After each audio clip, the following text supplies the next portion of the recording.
श्रावण मास महात्म्य अध्याय 22। राधे राधे भक्तों, कैसे हैं आप लोग। प्रिय भक्तों, आज के अध्याय में आप सुनेंगे श्रावण मास में किए जाने वाले संकष्ट हरण व्रत का विधान। तो चलिए आज के अध्याय को प्रारंभ करते हैं। ईश्वर बोले, हे मुनि श्रेष्ठ, श्रावण मास में कृष्ण पक्ष की चतुर्थी तिथि के दिन सभी वांछित फल प्रदान करने वाला संकष्ट हरण नामक व्रत करना चाहिए। सनत कुमार बोले, किस विधि से ये व्रत किया जाता है और इस व्रत में क्या करना चाहिए, किस देवता का पूजन करना चाहिए और इसका उद्यापन कब करना चाहिए, उसके विषय में मुझे विस्तार पूर्वक बताइए। तो ईश्वर बोले, चतुर्थी के दिन प्रातः उठकर दंत धावन करके इस संकष्ट हरण नामक शुभ व्रत को करने के लिए ये संकल्प ग्रहण करना चाहिए। हे देवेश, आज मैं चंद्रमा के उदय होने तक निराहार रहूंगा और रात्रि में आपकी पूजा करके भोजन करूंगा। संकट से मेरा उद्धार कीजिए। हे ब्रह्मपुत्र, इस प्रकार संकल्प करके शुभ काले तिलों से युक्त जल से स्नान करके समस्त आहनिक कृत्य संपन्न करने के बाद गणपति की पूजा करनी चाहिए। बुद्धिमान को चाहिए कि 3 मासे अथवा उसके आधे परिमाण अथवा 1 मासे सुवर्ण से अथवा अपनी शक्ति के अनुसार सुवर्ण की प्रतिमा बनाएं। सुवर्ण के अभाव में चांदी अथवा तांबे की ही प्रतिमा सुख पूर्वक बनाएं। यदि निर्धन हो तो वह मिट्टी की ही शुभ प्रतिमा बना ले, किंतु इसमें वित्त शाठ्य ना करें, क्योंकि ऐसा करने पर कार्य नष्ट हो जाता है। रम्य अष्टदल कमल पर जल से पूर्ण तथा वस्त्र युक्त कलश स्थापित करें। उसके ऊपर पूर्ण पात्र रखकर उसमें वैदिक तथा तांत्रिक मंत्रों द्वारा 16 उपचारों से देवता की पूजा करें। हे विप्र, तिल युक्त 10 उत्तम मोदक बनाएं। उसमें से 5 मोदक देवता को अर्पित करें और 5 मोदक ब्राह्मण को प्रदान करें। भक्ति भाव से उस विप्र की देवता की भांति पूजा करें और यथाशक्ति दक्षिणा देकर यह प्रार्थना करें, हे विप्रवर, आपको नमस्कार है। हे देव, मैं आपको फल तथा दक्षिणा से युक्त 5 मोदक प्रदान करता हूँ। हे द्विज श्रेष्ठ, मेरी विपत्ति को दूर करने के लिए इसे ग्रहण कीजिए। हे विप्र रूप गणेश्वर, मेरे द्वारा जो भी न्यूनता, अधिकता अथवा द्रव्यहीन कृत्य किया गया है वह सब पूर्णता को प्राप्त हो। इसके बाद स्वादिष्ट अन्न से ब्राह्मणों को प्रसन्नता पूर्वक भोजन कराएं। इसके बाद चंद्रमा को अर्घ्य प्रदान करें। उसका मंत्र प्रारंभ से सुनिए। हे क्षीर सागर से प्रादुर्भूत, हे सुधारूप, हे निशाकर, हे गणेश की प्रीति बढ़ाने वाले, मेरे द्वारा दिए गए अर्घ्य को ग्रहण कीजिए। इस विधान के करने पर गणेश्वर प्रसन्न होते हैं और वांछित फल प्रदान करते हैं। अतः इस व्रत को अवश्य ही करना चाहिए। इस व्रत का अनुष्ठान करने से विद्यार्थी विद्या प्राप्त करता है, धन चाहने वाला धन पा जाता है, पुत्र की अभिलाषा रखने वाला पुत्र प्राप्त करता है, मोक्ष चाहने वाला उत्तम गति प्राप्त करता है, कार्य की सिद्धि चाहने वाले का कार्य सिद्ध हो जाता है और रोगी रोग से मुक्त हो जाता है। विपत्तियों में पड़े हुए, व्याकुल चित्त वाले, चिंता से ग्रस्त मन वाले तथा जिन्हें अपने सुहिचनों का वियोग हो गया हो, उन मनुष्यों का दुख दूर हो जाता है। ये व्रत मनुष्यों के सभी कष्टों का निवारण करने वाला, उन्हें सभी अभिष्ट फल प्रदान करने वाला, पुत्र पौत्र आदि देने वाला तथा सभी प्रकार की संपत्ति प्रदान करने वाला है। ओम नमो हे रंबाय मद मोदिताय संकष्टस्य निवारणाय स्वाहा को बोलना चाहिए। बुद्धिमान व्यक्ति को चाहिए कि इंद्र आदि लोकपालों की सभी दिशाओं में पूजा करें। अब मैं मोदकों की दूसरी विधि आपको बताता हूँ। पके हुए मूंग तथा तिलों से युक्त घी में पकाए गए तथा गरी के छोटे छोटे टुकड़ों से मिश्रित मोदक गणेश जी को अर्पित करें। उसके बाद दुर्गा के अंकुर लेकर इन नाम पदों से पृथक पृथक गणेश जी की पूजा करें।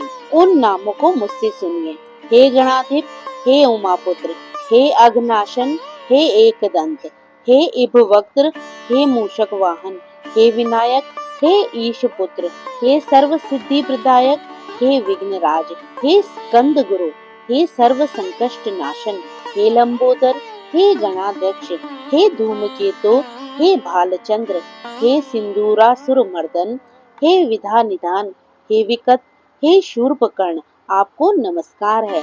इस प्रकार इन नामों से गणेश जी की पूजा करें। इसके बाद भक्ति से नम्र होकर प्रसन्न बुद्धि से गणेश देवता से इस प्रकार प्रार्थना करें। हे विघ्नराज, आपको नमस्कार है। हे उमापुत्र, हे अघनाशन, जिस उद्देश्य से मैंने यथाशक्ति आज आपका पूजन किया है, उससे प्रसन्न होकर शीघ्र ही मेरे हृदय स्थित मनोरथों को पूर्ण कीजिए। हे प्रभु, मेरे समक्ष उपस्थित विविध प्रकार के समस्त विघ्नों का नाश कीजिए। मैं यहाँ सभी कार्य आपकी ही कृपा से करता हूँ। मेरे शत्रुओं की बुद्धि का नाश कीजिए तथा मित्रों की उन्नति कीजिए। इसके बाद 108 आहुति देकर होम करें। उसके बाद व्रत की संपूर्णता के लिए मोदकों का वायन प्रदान करें। उस समय ये कहें, गणेश जी की प्रसन्नता के लिए मैं 7 लड्डुओं तथा 7 मोदकों का वायन फल सहित ब्राह्मण को प्रदान करता हूँ। तदंतर हे सत्तम, पुण्यदायिनी कथा सुनकर इस मंत्र के द्वारा 5 बार प्रयत्न पूर्वक चंद्रमा को अर्घ प्रदान करें। क्षीरोदार्णव संभूत अत्रि गोत्र संबुध भव गृहाणारघ्यम मया दत्तम रोहिण्या सहिता ससिना। क्षीर सागर से उत्पन्न तथा अत्रिहोत्र में उत्पन्न हे चंद्र, रोहिणी सहित मेरे द्वारा प्रदत्त अर्घ को स्वीकार कीजिए। उसके बाद अपने अपराध के लिए देवता से क्षमा प्रार्थना करें और अपनी सामर्थ्य के अनुसार ब्राह्मणों को भोजन कराएं तथा ब्राह्मणों को जो अर्पित किया हो उसके अवशिष्ट भोजन को स्वयं ग्रहण करें। पूर्ण होकर 7 ग्रास ग्रहण करें और अशक्त हो तो इच्छानुसार भोजन करें।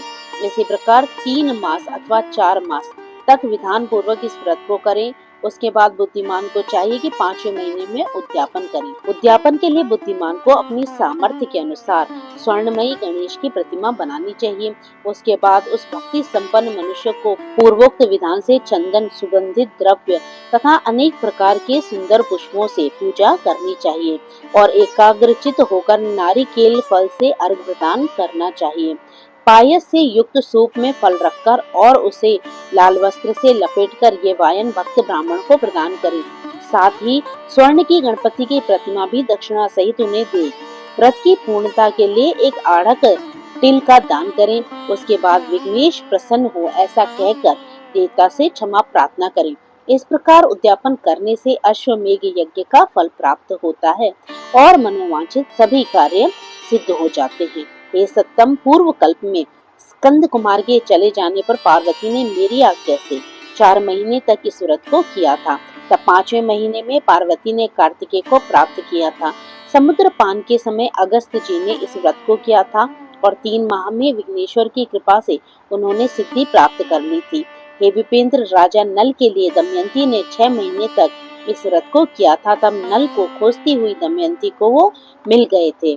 जब चित्रलेखा अनिरुद्ध को बाणासुर के नगर में ले गई, तब वह कहाँ गया और उसे कौन ले गया ये सोचकर प्रद्युम्न व्याकुल हो गए।